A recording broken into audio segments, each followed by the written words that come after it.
Salut tout le monde! En 2024, j'ai fait plusieurs vidéos sur les réseaux sociaux, que ce soit podcast, que ce soit sur TikTok, sur Instagram, sur YouTube. Puis là, il y a quelque chose qui est revenu une couple de fois, une phrase avec laquelle je ne suis absolument pas en accord. À vrai dire, je suis viscéralement en désaccord. Le propriétaire, c'est le meilleur pour vendre sa maison. Ça, là, dans mon oreille, l'autre oreille entend bullshit. Le vendeur, c'est la moins bonne personne pour vendre sa propriété et je vais t'expliquer pourquoi. Puis là, tu as le droit de ne pas être en accord, il n'y a vraiment pas de problème. Je suis toujours prêt à écouter le point de vue de l'autre. Je fais cette vidéo-là, fait que je vais essayer de te vendre mon point de vue, mais ultimement, je ne suis pas quelqu'un qui est barré sur son opinion. Fait que si tu es capable de me convaincre, je t'invite à le faire, ça va me faire plaisir de t'écouter. Premièrement, niveau visibilité. Premièrement, environ 94% des propriétés se vendent sur Centris, donc à l'aide d'un courtier. Ce qui reste 6%. Fait que niveau visibilité, la meilleure plateforme à être si tu veux réaliser ta transaction, pas si tu veux du trafic sur ton affichage. Ça, on s'en contre-sac parce que des weareux, comme moi j'appelle, mettons quand tu es dans un magasin, tu vois du monde venir wear les produits, mais ils n'achètent pas. Ça ne fait pas un chiffre d'affaires, ça. Hein? Fait que tu ne réalises pas ton projet. Ta maison n'est pas plus vendue. Fait que 6% versus 94%, si tu veux une meilleure visibilité, ben, tu prends un courtier. Fait que déjà, premier point, difficile à combattre les statistiques. Deuxième chose, les visites sont plus agréables quand le propriétaire n'est pas là. Parce que c'est malaisant en sacrament quand tu visites puis il y a deux enfants sur l'Xbox, la femme qui fait de la soupe puis monsieur qui fait de la soupe puis la femme, là, je veux pas avoir l'air sexiste, on s'en contre-sac, c'est qui fait la soupe là. Mais le propriétaire qui te fait visiter puis là, ouais, là, ça c'est le salon, on a changé le plancher en telle année. T'as pas le temps d'ouvrir les garde-robes, regarder les fenêtres, ouvrir les fenêtres, voir il marche-tu, demander à ta blonde, à ton chum, à tes enfants s'ils aiment la disposition des pièces. Tu te fais driver, t'es comme en train d'écouter quelqu'un, c'est pas le fun. C'est pas le fun quand le propriétaire il est là. Tu peux pas dire « Hey chérie, viens voir comment c'est fucking laid dans la salle de bain, on décalisse tout ça. » Tu peux pas dire ça, le propriétaire il est là. Fait que les visites se passent moins bien. En plus de moins bien se passer puis d'être moins libre durant la visite, il faut que tu fonctionnes avec l'horaire de la personne qui te fait visiter. Fait que si, mettons, le vendeur fait du 9 à 5 du lundi au vendredi, tu ne peux que visiter les soirs et la fin de semaine. Ça limite un peu les possibilités, on s'entend-tu? Tandis que le courtier, lui, c'est sa job de te faire visiter. Fait que lui, là, 7 jours sur 7, 24 heures sur 24, il est libre. Là, après ça, évidemment, ça se peut que passé 8 heures, le vendeur fasse comme « Regarde, moi j'ai des enfants, hein, puis je les couche un jour, fait que tu peux pas visiter après 8 heures, mais quand on n'est pas là, ils sont à l'école, puis nous autres on travaille, c'est merveilleux, tu peux venir visiter. » Hey! Ça facilite les visites d'avoir un courtier immobilier. Deuxième point, pourquoi tu devrais prendre un courtier? Troisième affaire, le nombre de visites. Parce que si tu es affiché sur Kijiji, sur les packs, sur Marketplace ou sur un site publicitaire vert, il n'y a pas d'entente de rétribution. Ce qui veut dire que si toi tu as décidé d'avoir un courtier qui t'aide dans ton achat, mais ultimement, tu ne veux pas le payer. Parce que quand un courtier t'aide à acheter une propriété qui est sur Centris, le vendeur va partager sa rétribution avec ce courtier-là, fait que tu n'as pas besoin de le payer. Tu as tous les avantages d'avoir un courtier, mais ça te coûte fuck all. Fait que, mettons, là, la propriété est sur Kijiji, les packs Marketplace ou un site publicitaire vert, ben, il n'y a pas d'entente de rétribution.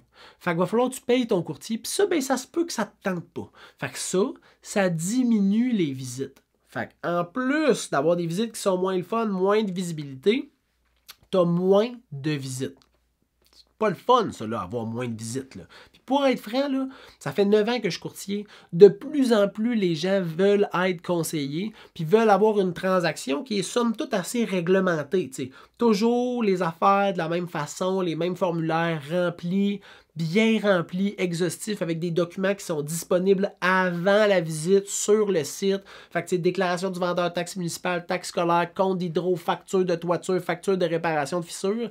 Mais ça, quand un courtier met une maison en vente, souvent, c'est disponible. Tandis que sur du proprio ou sur Kijiji, les packs, Marketplace, ça ne l'est pas.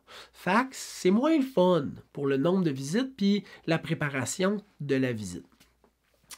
Le côté légal, contrat, il est mieux fait avec un courtier. Parce qu'ultimement, on est habitué de jouer avec des offres d'achat, des annexes de diminution, des modifications de prix, des extensions de délai, des demandes d'expertise, déclaration du vendeur, consentement de demande à la municipalité.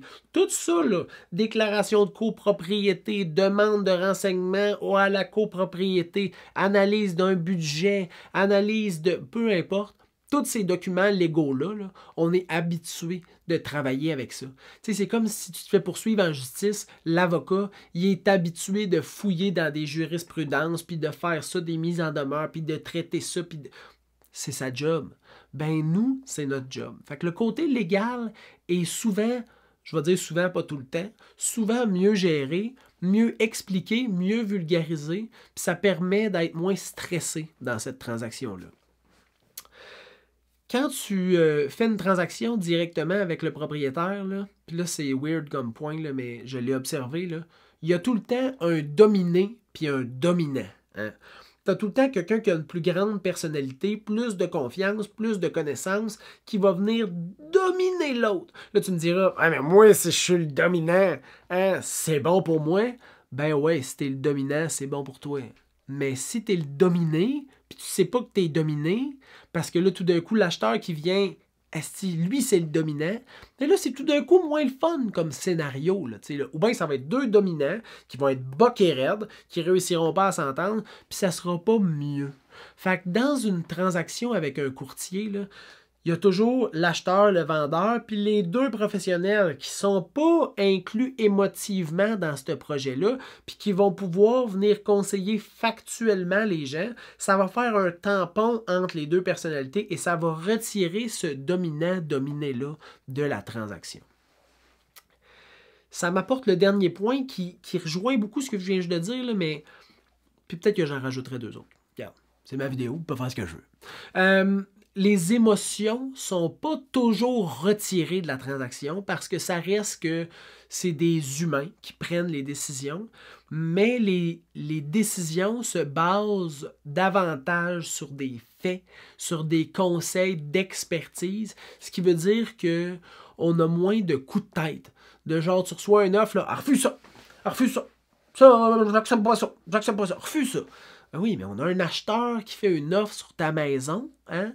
Il s'est déplacé, il est venu visiter, il a décidé de déposer une offre d'achat, donc il y a un fort intérêt à acheter ta maison, là.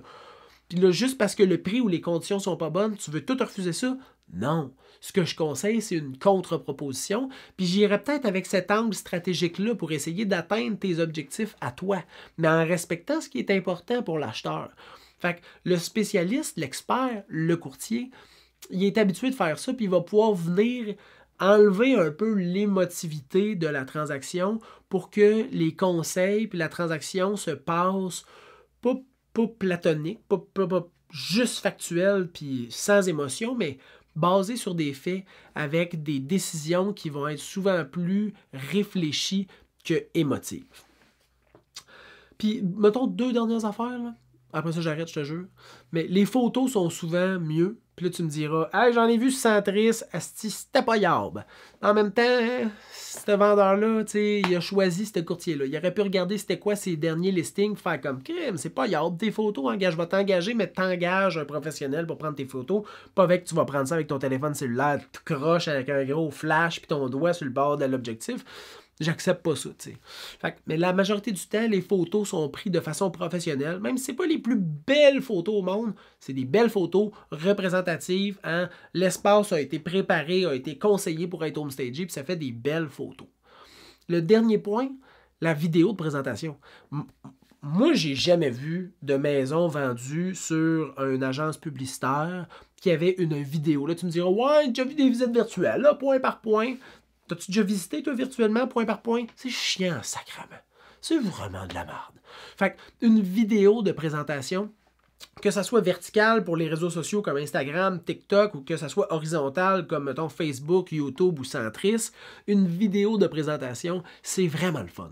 Tu regardes les photos, tu fais comme, il n'y a pas de plan de la maison nécessairement.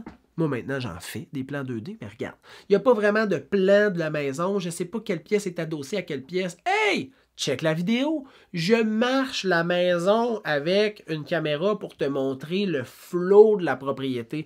Puis ce qui est le fun avec la vidéo, c'est que l'angle est un peu coupé. Fait que le frigo, il n'y a pas de l'air 48 pieds de long. Il y a de l'air de 33 pouces de long, comme c'est supposé.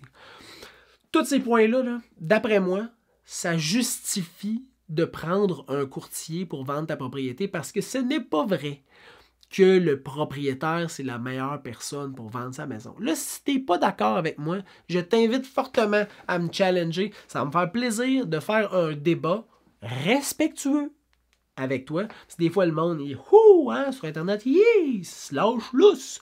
Mais moi, je me lâcherai pas lousse. Je vais rester dans le respect. Puis je suis toujours ouvert à changer mon esprit ou à voir un différent point de vue pour faire comme je comprends ce que tu me dis. Puis de ton côté, de ton point de vue, tu as totalement raison. Est-ce que je suis en accord avec toi? Non. Mais je comprends définitivement ton point de vue. Fait que bref, je t'ai donné toutes ces infos-là pour essayer de t'aider. Si tu as des questions, tu peux m'écrire au info@serviceimmobilier.ca info@serviceimmobilier.ca ou aller prendre rendez-vous directement au serviceimmobilier.ca. Je te souhaite une bonne fin de journée. À bientôt. Bye bye.